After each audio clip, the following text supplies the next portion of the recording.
आप देख रहे हैं डे एंड नाइट न्यूज, निष्पक्ष और निडर।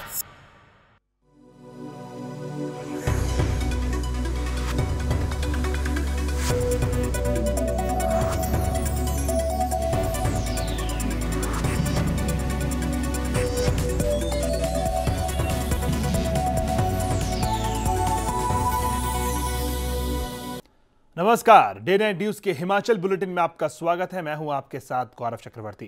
वित्त मंत्री अरुण जेटली ने आज लोकसभा में मोदी सरकार का पहला आम बजट पेश करते हुए कई लोक लुभाने योजनाओं की घोषणा की। वित्त मंत्री ने आयकर में राहत दी थी तो देश के किसानों की दशा सुधारने के लिए कई योजनाओं का ऐलान भी किया। वहीं उद्योग जगत ने इस बजट का स्वागत किया है। नई एनडीए सरकार ने अपना पहला आम बजट पेश कर दिया है। ये बजट एक संतुलित बजट बताया जा रहा है, जिसमें टैक्स में छूट के साथ साथ शिक्षा और रक्षा के क्षेत्र में ज्यादा फोकस किया गया है। आइए जान लेते हैं इस आम बजट की खास बातें। अब 2.5 लाख सालाना इनकम वालों को टैक्स में छूट है। वरिष्ठ नागरिकों को 3 लाख तक की आय पर छूट है। पीपीएफ में निवेश की सीमा 1 से 1.5 लाख की गई है। होम लोन में 2 लाख तक ब्याज की छूट मिली है। 5 IIM हिमाचल, पंजाब, बिहार, ओडिशा, राजस्थान में खोले जाएंगे। 5 IIT जम्मू, छत्तीसगढ़, गोवा, आंध्र प्रदेश, केरल में खुलेंगे। 4 एम्स जैसी संस्थाएं पश्चिम बंगाल, महाराष्ट्र और पूर्वांचल में आएंगे। रक्षा इंश्योरेंस में FDI की सीमा 49% बढ़ेगी। कश्मीरी पंडितों के पुनर्वास के लिए 500 करोड़ का आवंटन हुआ। 100 स्मार्ट शहरों के लिए 7,060 करोड़ आवंटित हुए। खाद्य और उर्वरक सब्सिडी के लिए व्यय प्रबंधन समिति का गठन किया जाएगा। शहरी गरीबों के लिए होम लोन को 4,000 करोड़ आवंटित हुए हैं। एशियन गेम्स के लिए ट्रेनिंग को 100 करोड़ आवंटित हुए। रक्षा के लिए 5,000 करोड़ आवंटन हुआ। नेशनल हाईवे के लिए 37,800 करोड़ आवंटित किए गए। कृषि यूनिवर्सिटी आंध्र प्रदेश, राजस्थान में लाई जाएगी, जबकि हरियाणा और तेलंगाना में हॉर्टिकल्चर यूनिवर्सिटी लाई जाएगी। 200 करोड़ इन योजनाओं के लिए दिए गए। रेल बजट से निराशा हाथ लगने के बाद अब प्रदेश को आम बजट से भी ज्यादा कुछ नहीं मिला। वीरवार दोपहर पेश किए गए आम बजट में हिमाचल के लिए किसी भी तरह के विशेष पैकेज की घोषणा नहीं की गई। इस बजट में हिमाचल को सिर्फ एक IIM मिला है। इसे स्थापित करने को लेकर जल्द ही प्रक्रिया शुरू की जाएगी। ये कहां स्थापित होगा और इस पर कितना बजट खर्च किया जाएगा, इसे लेकर भी जल्द ही स्थिति स्पष्ट की जाएगी। वहीं इस बजट से प्रदेशवासियों को काफी उम्मीदें थी, खासकर बागवानों को उम्मीदें थी कि सेब के आयात पर कोई शुल्क लगाया जाएगा, लेकिन फिलहाल ऐसा कोई भी फैसला इस बजट में नहीं लिया गया है।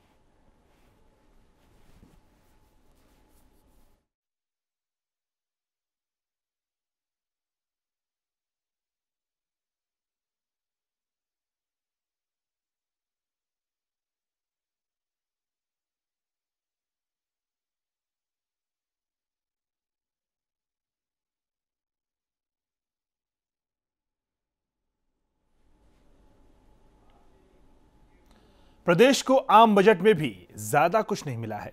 जेटली ने हिमाचल में एक IIM खोलने की घोषणा की है।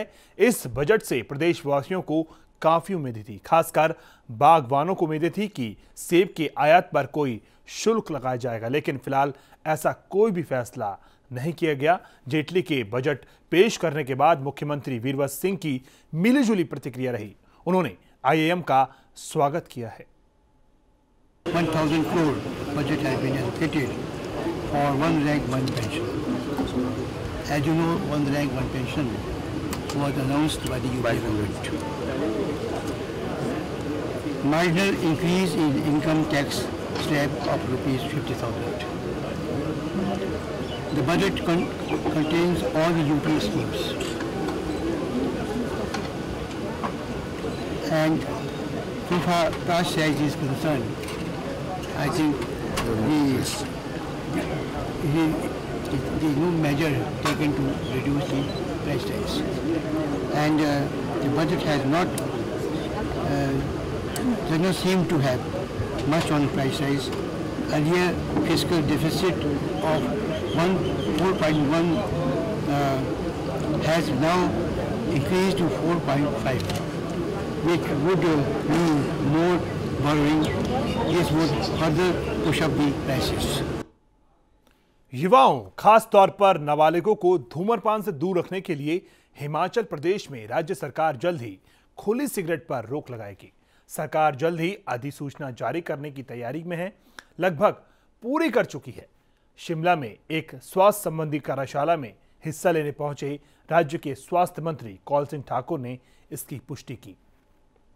कौल सिंह ने कहा कि हिमाचल प्रदेश को नशा मुक्त बनाने के मकसद से पहले ही गुटखा और खैनी जैसे नशीले पदार्थों की बिक्री पर पूर्णतः प्रतिबंध लगाया जा चुका है। वहीं राज्य भर में सार्वजनिक जगहों पर धूम्रपान निरोध कानून को भी सख्ती से लागू किया गया है।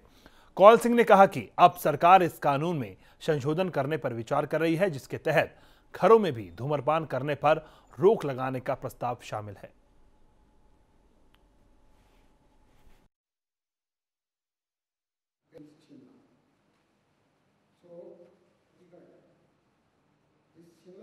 हमारे ड्राफ्ट तैयार है, प्रपोजल तैयार है कि जो सिंगल सिगरेट बेचते हैं वो सिंगल सिगरेट को बिकने की परंपरा को भी हम ख़त्म करेंगे और उसके लिए भी हम बहुत जल्दी एक नोटिफिकेशन जारी करेंगे। हिमाचल प्रदेश से गुटखा, खैनी और जो तंबाकू का पाउडर वगैरह है वो भी हमने पूरी तरह से बैन कर दिया है और हम कोशिश करेंगे कि हिमाचल प्रदेश को घरों के अंदर से भी तंबाकू को दूर किया जाए ताकि लोग अच्छे सेहतमंद रहें और उनकी सेहत को कोई फ़र्क न पड़े। कि हिमाचल बड़े राज्यों में पहला राज्य है जो पूरी तरह से सार्वजनिक स्थानों में तंबाकू को पूरी तरह बंद कर दिया है। स्मोक फ्री हिमाचल को 2 जुलाई 2013 को मेरे द्वारा ई सर्टिफिकेट दे करके जो है पूरी तरह से बंद कर दिया गया है और अब कोशिश होगी हिमाचल सरकार की इस एक्ट को एक तो सख्ती के साथ लागू करेंगे, दूसरा हम इस अभियान को पंचायत स्तर पे ले जाएंगे। केंद्र की मोदी सरकार ने हिमाचल की वीरभद्र सरकार को प्रदेश के अक्षम लोगों की सेवा के लिए सलाम ठोका है। केंद्र ने वीरभद्र सरकार द्वारा गठित विकलांग कल्याण बोर्ड और अक्षम लोगों के लिए राज्य में लागू की गई पॉलिसी को गुड गवर्नेंस बताते हुए देश के सभी राज्यों के हिमाचल से नसीहत लेने को कहा है। दिल्ली में आयोजित सभी राज्यों के संबंधित राज्य आयुक्तों की बैठक में केंद्र ने हिमाचल के विकलांग बोर्ड और स्टेट पॉलिसी के प्रारूपों का खाका मांगा है। इस आधार पर सभी राज्यों को हिमाचल की तर्ज पर अक्षम लोगों के लिए नीति बनाने और विकलांग कल्याण बोर्ड के गठन में प्रयास करने को कहा है। वीरभद्र सरकार ने सत्ता संभालने के बाद वर्ष 2013 में अक्षम लोगों के हितों में विकलांग कल्याण बोर्ड का गठन किया था। इसमें विकलांगों के लिए 1 वर्षीय और 5 वर्षीयों से लेकर मासिक योजना बनाने का प्रावधान है। भाजपा किसान मोर्चा के उपाध्यक्ष बलबीर ठाकुर ने जुब्बल कोटखाई से विधायक रोहित ठाकुर पर निशाना साधा। बकौल बलबीर ठाकुर, रोहित ठाकुर कांग्रेस के विधायक हैं और सत्ता में रहने के बावजूद अब भी वो नरेंद्र बरागटा से हिसाब मांग रहे हैं। बलबीर ठाकुर ने कहा कि कांग्रेस सरकार को सत्ता में आए हुए 2 साल का वक्त हो चुका है, लेकिन अब तक रोहित ठाकुर पुरानी सरकार से हिसाब मांग रहे हैं। सेब सीजन सिर पर आ चुका है, लेकिन सड़कों की हालत पर किसी का ध्यान नहीं है।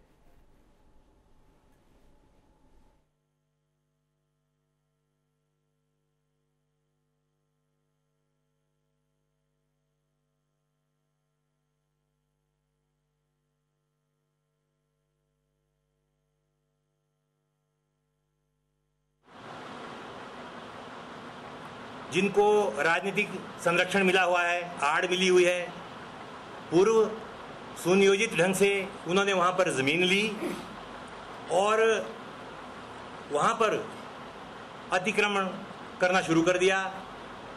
अटल बिहारी वाजपेयी इंजीनियरिंग कॉलेज की जो 50-60 मीटर की दीवार थी उस पर उन्होंने मलबा घेरा, वहां सारा मलबा डाला। जो नदी है नीचे गिरी जो जाती है उसमें डंपिंग चल रही है। शिकायत करने के बाद, पुलिस द्वारा FIR करने के बाद भी उन लोगों की जो वहां पर टीम है 2-3 लोगों की, उनकी कोई गिरफ्तारी नहीं हो रही है। हमीरपुर जोनल अस्पताल परिसर में मरीजों को सुविधाओं पर डाका डाला जा रहा है और अस्पताल परिसर में कई जगहों पर अंधेरा परसा होने और वार्डों में बनाए गए शौचालयों के बंद होने से मरीजों को काफी दिक्कतें पेश आ रही हैं, जबकि अस्पताल प्रशासन काफी दिनों से बनी ही इन समस्याओं पर गौर नहीं फरमा रहा है। हमीरपुर जिले का यह है जोनल अस्पताल। इस अस्पताल में सुविधाओं की कमी साफ तौर पर देखी जा सकती है। अस्पताल परिसर में कई जगहों पर अंधेरा परसा होने और वार्डों में बनाए गए शौचालय के बंद होने से मरीजों को भारी परेशानियों का सामना करना पड़ रहा है। अधिकतर वार्डों में शौचालयों पर ताला लटका हुआ है या फिर शौचालयों में साफ सफाई न होने से मरीजों का रहना दूभर हो गया है। ठीक नहीं है, न ट्यूब भी जल रही है, न वो बल्ब लगा है, सारा इसमें काम हो रहा है।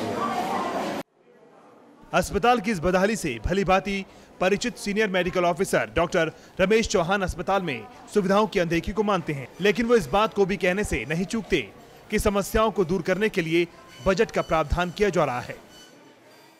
लाइट्स और फैंस तो ऐसे है, कहीं बल्ब फ्यूज हो जाएगा तो वो इमीडिएटली रिप्लेस हो जाता है। हमने इसके केयर टेकर बनाया है, वो केयर रखते हैं इस चीज़ की कि फैंस, लाइट्स, जो भी इलेक्ट्रिकल कोई प्रॉब्लम हो इमीडिएटली करेक्ट हो जाती है जैसे ही कोई। अब हमने 2 वार्ड्स के टॉयलेट्स ठीक करा दिए हैं। 2 वार्ड्स के टॉयलेट्स का काम चल पड़ा है। तीसरे वार्ड्स के टॉयलेट्स के लिए एस्टिमेट अप्रूव हो गया, एस्टिमेट आ गया है और इसके टेंडर फ्लोट कर दिए गए हैं। अब जो कैजुअलिटी और स्पेशल वार्ड के टॉयलेट्स हैं ये लास्ट में ये भी कर दिए जाएंगे। जब सारे टॉयलेट्स रिपेयर हो जाएगी उसके बाद हम बिल्डिंग की वाइट वॉशिंग कराएंगे, तब कोई प्रॉब्लम नहीं रहेगी। अस्पताल में सुविधाओं के नाम पर बस दिखावा ही रह गया है, जहां कोई जरूरी सुविधाएं नहीं हैं। इससे मरीजों की परेशानियों का सामना करना पड़ता है। हमीरपुर से अरविंदर सिंह के साथ Gaurav Chakraborty, day night news. एक तरफ जहां हिमाचल सरकार विकास के बड़े बड़े दावे करती नहीं थक रही, वहीं धरातल पर विकास की तस्वीर कुछ और ही बयां होती दिखाई दे रही है। जी हां, हम बात कर रहे हैं बिलासपुर जिले की। तो बिलासपुर का खुमावरी बस अड्डा अपनी बदहाली के आंसू बहा रहा है, जिसके चलते जहां बस अड्डे में गड्ढे ही गड्ढे हैं, वहीं सफाई व्यवस्था पर भी सवालिया निशान खड़े हो गए हैं। से भरा बस अड्डा, पीने के लिए दूषित पानी, यह आलम है बिलासपुर जिले के खुमारवी बस अड्डे का, जहां हर दिन सैकड़ों यात्री अपने मुकाम तक पहुंचने के लिए बस का इंतजार करते हैं और ना जाने कितने ही प्राइवेट और सरकारी बसें यहां से होकर गुजरती हैं, मगर यहां के हालात जस के तस बने हुए हैं। हम दिखाते हैं आपको इस बस अड्डे की हकीकत। पानी की टंकियों में गंदगी का आलम है। ये वो पानी है जो ना जाने कितने मुसाफिर साफ समझकर पीते होंगे। बस अड्डे के शौचालयों की हालत भी बहुत खराब दिखती है। तो वहीं बस अड्डे में पड़े गड्ढों के चलते यात्रियों को खासी परेशानियों का सामना करना पड़ता है। घुमारवी बस स्टैंड का हाल इतना बुरा हाल है कि हर जगह गड्ढे गड्ढे हैं, पीने का पानी गंदा है, यात्री इतने परेशान है कि पूछो मत। प्रशासन को इसके के खिलाफ कोई ना कुछ लेना चाहिए। कई बार प्रशासन लोगों ने बोला, स्थानीय लोगों ने बात की है, पर कोई इसको हल नहीं निकला। इसलिए प्रशासन इसके कोई स्टेप उठाए ताकि अड्डा अच्छा बन सके और यात्रियों को सुविधा मिल सके। बस अड्डे की बदहाल स्थिति से यात्री ही नहीं बल्कि बस चालक भी परेशान हैं। बस चालकों का कहना है कि वो रोजाना 40 रुपए परिवहन विभाग को बस खड़ी करने के अदा करते हैं, लेकिन सुविधा के नाम पर कुछ भी नहीं दिया जाता। जब इस बारे में अधिकारियों से बात की जाती है तो वो केवल आश्वासन देते हैं। अड्डे की हालत खस्ता है और हमारे से HRTC 40 रुपए पर डे लेती है और हमें कोई भी सुविधा नहीं है। इन समस्याओं को लेकर जब बस अड्डा प्रभारी से बात की गई तो उन्होंने किसी भी तरह की गंदगी होने से साफ इनकार कर दिया और पीने के पानी की टंकी को दिन में 3 बार साफ करवाने की बात कही।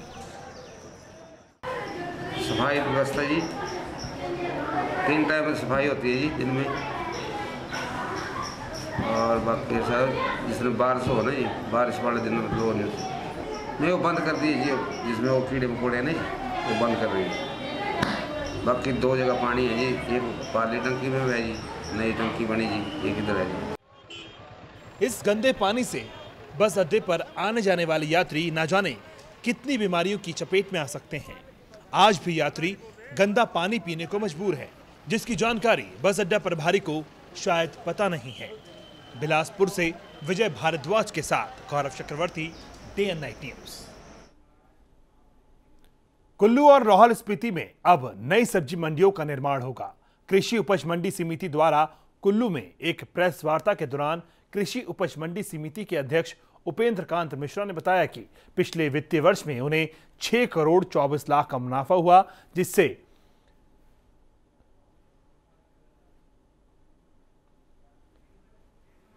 जिससे निर्मंड के अंदर 2.5 करोड़ की लागत से सब्जी मंडी तैयार की गई। उपेंद्र मिश्रा ने बताया कि कुल्लू जिला के अंदर आधुनिक तरीके से बंद रोल सब्जी मंडी का निर्माण किया जाएगा, जिसका बजट लगभग 4 करोड़ 80 लाख रुपए तक रखा गया है। साथ ही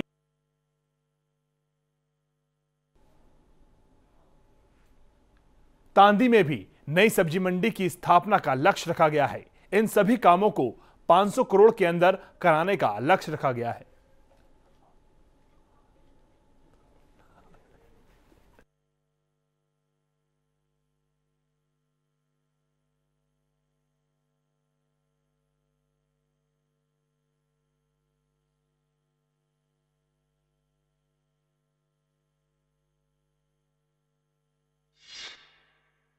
कुल्लू लाहौल स्पीति में हमारे ज़िले के विभिन्न क्षेत्रों में नई सब्जी मंडियाँ बनाई, जिसमें निर्मंड के अंदर सब्जी मंडी तैयार की गई जो करीब 2.5 करोड़ की लागत से बनाई गई हैं। और उसके साथ साथ चौरी भ्याल जो हमारा मनाली का क्षेत्र है, उसमें भी हमने करीब 2.5-3 करोड़ की लागत से सब्जी मंडी बनाई। और इसके साथ साथ हमारा जो चौरी भ्याल की सब्जी मंडी है, उसमें किसान रेस्टोरेंट्स की प्रपोजल जो आने वाले वित्त वर्ष के अंदर है, वो इसमें हमारे किसान रेस्टोरेंट्स की प्रपोजल है। और नई जो सब्जी मंडियां हैं, आउटर सराज के अंदर हमने जगातखाना और आनी व शवाड़ के बीच के किसी भी एरिया में हमने स्थापित करनी है सब्जी मंडी। और उसके साथ साथ एक मॉडल के तौर पर जिला कुल्लू के अंदर एक जो हमने सबसे जो आधुनिक तरीके से सब्जी मंडी का निर्माण करना है, वो हमारी बंदरोल है, जिसमें हमारी प्रपोजल है कि बंदरोल में करीब 4 करोड़ 80 लाख की लागत से जो सब्जी मंडी बनाने की जो हमने प्रपोजल बनाई है, ये हमारा आने वाले वित्त वर्ष के अंदर। और साथ में लाहौल स्पीति में जो तांदी जगह है, वहाँ पे मैंने जो सब्जी मंडी का निर्माण करना है, ये हमारा लक्ष्य है। चंबा की सरकारी ITI में चल रही काउंसलिंग प्रक्रिया के प्रति कुछ छात्रों में भारी रोष मिल रहा है। हमें यहाँ पर बुलाया गया था कि सर्वेयर का बुला होगा, लेकिन इन्होंने अब काट दिया, ना यहाँ चंबा में दिया ना कहीं बाहर।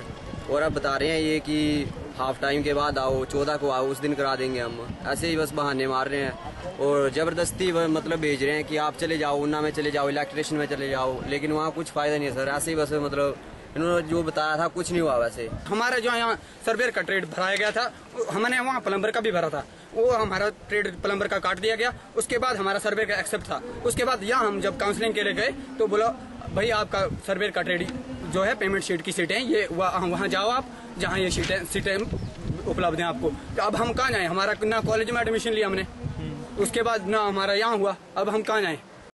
इस बुलेटिन में फिलहाल इतना ही, लेकिन डे नाइट न्यूज में खबरों का सिलसिला जारी है। आप देखते रहिए। नमस्कार। खबरों की दुनिया में आइए, हमारे साथ कहीं भी और कभी भी जुड़िए। हम मिलेंगे फेसबुक पर, हम दिखेंगे यूट्यूब पर, हमें फॉलो कीजिए ट्विटर पर।